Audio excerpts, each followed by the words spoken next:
G'day YouTube, Warbles on a lot here with part 3 in the saga of the chainsaw milled quarter sawn floorboard replacements. One of the things you may have noticed that defines a floorboard as being a floorboard, not necessarily its width, but the fact that it has to be a rectangular prism. So it's got to have flat, square, parallel sides. Another thing you may have noticed about chainsaw milling is that it's necessary to drill holes, and some of those holes will invariably finish up in the product at the end of the day. Such is life. In the long run, if you're not prepared to put up with wood with a few drill holes in it, you don't get the salvage milled timber, and your solitary native bees won't have quite so many places to live. So, because we're cutting out of a quarter of a cylinder, the resulting floorboards come in two sets. One of them has a diagonal corner on that edge because they have been cut on one side, and the other pile of floorboards, potential floorboards, they have the diagonal corner on the other edge. My method for dealing with this is to clamp one half of the boards together with their angled edges supposed to be lined up. This one's pulled out of synchronization basically because the drill has gone through such a very fine part of it, but such is life. Next time I will do better. That's the theory. I probably should have used two clamps, which is probably why I brought two clamps, but you know, hillbillies are sometimes a bit lazy. And of course, after I do this side, then I'll have to do the other side. Bit of a slow and laborious game, but you do get free wood out of it. So, this is what it looks like from the end.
And there you see, waste wood from one side.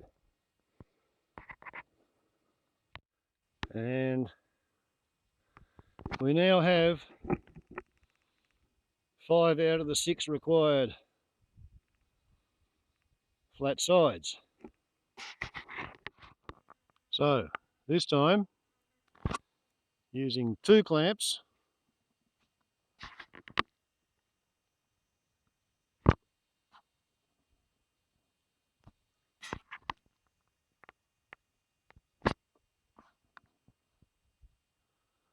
and organising to have these edges parallel, although stepped in layers, we can prepare to get rid of this white stuff over here, which is called the sapwood, which is going to rot and fall off anyway.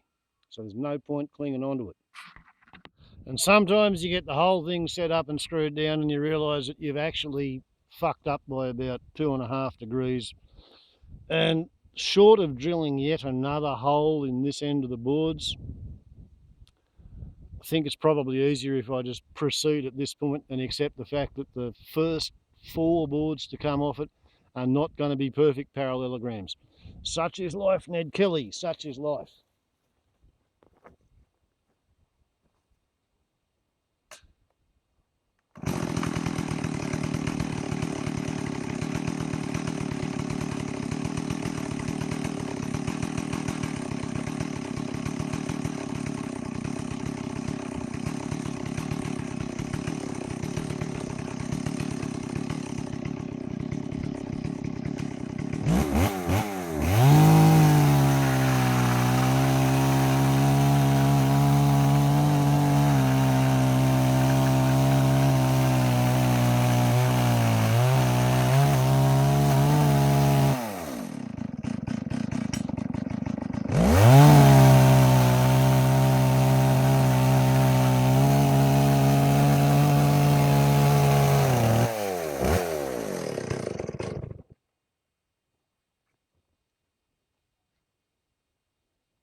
So, as I said, not perfect,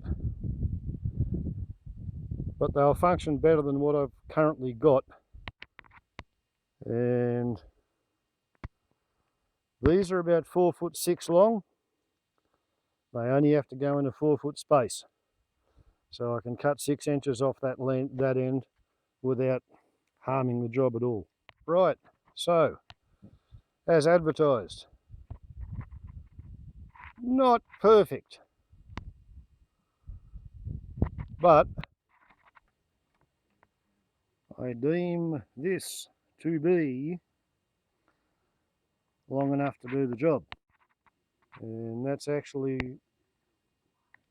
the longest board that I have to make, and I can probably make a better one than that out of the other 3/4 or 7/8 of the tree which has yet to be milled. When it comes to replacing these things,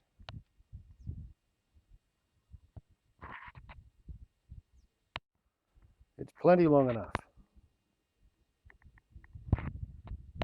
So that's the basic principle.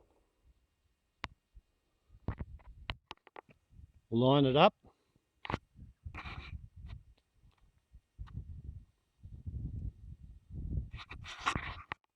clamp the alignment at both ends.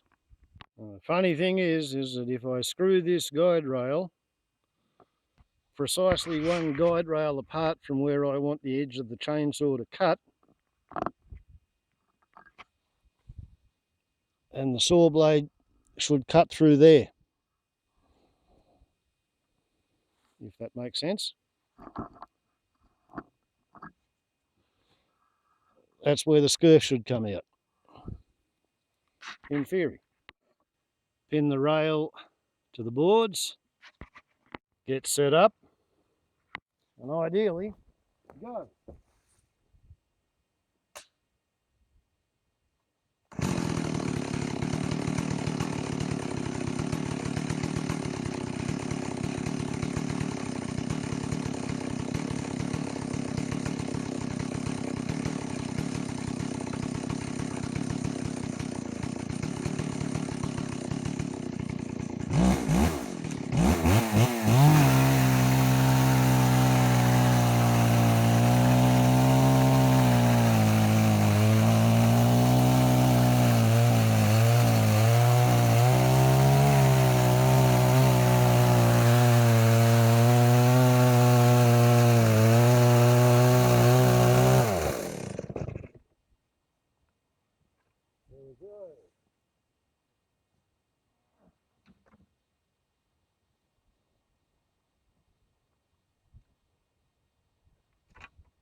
Useless trapezoids.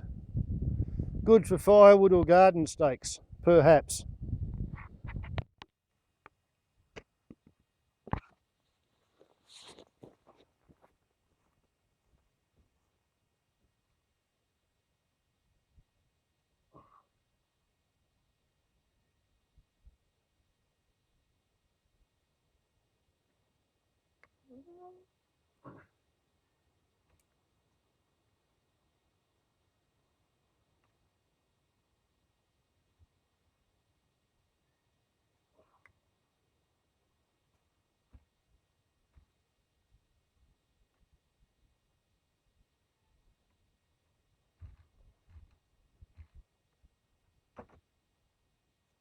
One thing it's not is fast. Right, so now I just have to swap ends. Thus, once more.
There we go. More offcuts. Fit for garden stakes, perhaps. Or kindling wood. And there we have 3 more floorboards. Okay, so this is pretty much the waste wood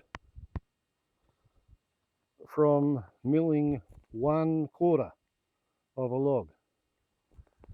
This, well, technically it's not entirely wasted because you could make a cross boomerang, perhaps even a pinwheel, 6-bladed out of that.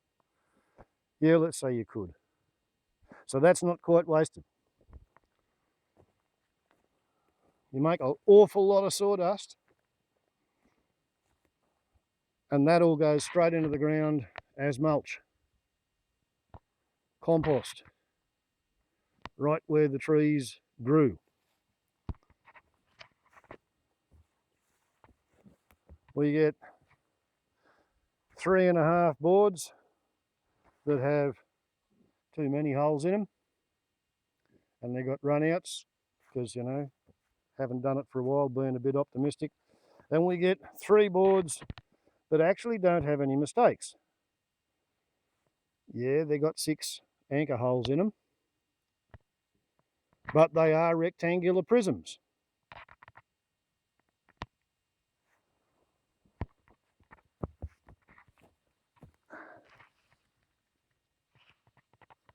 Yeah.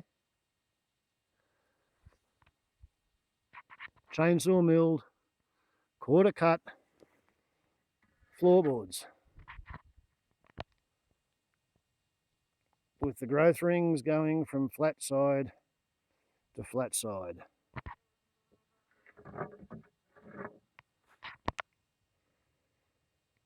So as they shrink, it pulls the flat sides closer together. Come up here, show yourself off in the sun. There you go, flat side to flat side, just like it's supposed to be. Call it 2 hours to quarter the log because there's a fair bit of setting up and kind of heavy work, and probably 2 or 3 hours to make 6 floorboards out of each quarter. But from all that, we might get 25, 26 floorboards out of the entire log at about perhaps 1.5 litres for 6.5 floorboards.